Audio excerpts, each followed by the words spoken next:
শুরু হয়েছে আজকে। তো আজকে আপনারা জানেন যে আজকে আমাদের বিভিন্ন জায়গা থেকে যারা আমাদের জেল ডিপার্টমেন্টে কর্মরত রয়েছেন ওনাদেরকে নিয়ে সেই ট্রেনিং এ উপস্থিত রয়েছেন আমাদের আইজি প্রিন্সিপাল মহোদয়, রয়েছেন আমাদের বিভিন্ন আধিকারিকগণ। একটাই লক্ষ্য, কিভাবে আমাদের জেল ডিপার্টমেন্টকে আরো এগিয়ে নিয়ে যাওয়া যায় এবং কিভাবে আরো সুবিধা আমাদের প্রিজনারদের দেওয়া যায় এবং আমাদের যে সিকিউরিটি বিষয় যেটা সেটাকে গুরুত্ব সহকারে যাতে করে কোনো অসুবিধা না হয় সেদিকে লক্ষ্য রেখে আজকে আমাদের এই প্রোগ্রাম। তো আমি বলবো যে আজকে যারা এখানে উপস্থিত রয়েছেন, তো আপনাদের যে ট্রেনিং করানো হবে সেই ট্রেনিং এ আপনারা পুরোপুরি আপনাদের যতটুকু সম্ভব জানার আপনারা জেনে নেবেন এবং যেখানে কনফিউজ থাকবে সেখানে আপনারা জিজ্ঞেস করবেন। এখানে এনআইসি দায়িত্বে যারা রয়েছেন ওনারাও এখানে উপস্থিত রয়েছেন।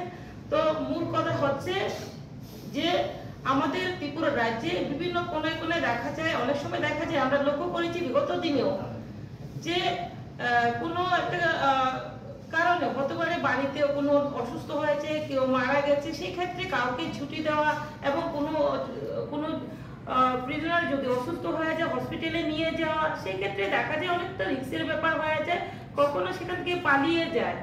তো বিভিন্ন বিষয়কে মাথায় রেখে তো আমরা চেষ্টা করছি যে, কেননা আমাদের ত্রিপুরা রাজ্য, আমাদের কেন্দ্র সরকার এবং আমাদের ত্রিপুরা সরকার চেষ্টা করে যাচ্ছে কিভাবে বিশেষ করে আমরা ইজিলি যাতে যে কোনো বিষয় নিয়ে অতি সহজে, যে আজকে আপনাকে একটা গুরুত্বপূর্ণ বিষয় সেটা মেইল করে আপনার সঙ্গে যোগাযোগ করা এবং ভিডিও কনফারেন্সের মাধ্যমে আপনার সঙ্গে সাক্ষাৎ করা, আলোচনা করা ইজিলি করা যায়, সেটাকে মাথায় রেখে আজকে প্রসেসটাকে দ্রুত যাতে করা যায়, তো সমস্ত কিছু মাথায় রেখে এই বিষয়গুলো করা হচ্ছে।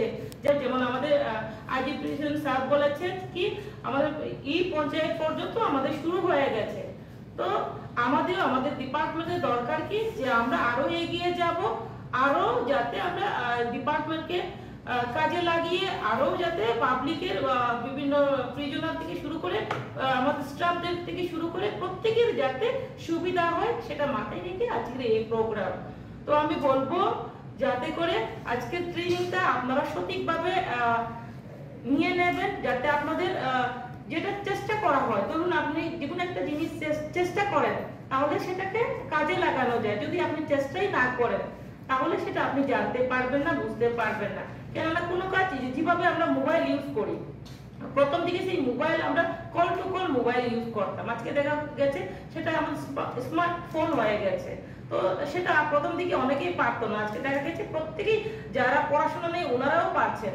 তো তার জন্য কোনো অসুবিধা হবে না, আমি আশাবাদী যে আমাদের স্মুথলি আমাদের দপ্তর আমাদের এই ট্রেনিং এর মাধ্যমে আমাদের অনেকেরই সহযোগিতা হবে। তো আর বেশি কিছু বলবো না, আপনারা ভালোভাবে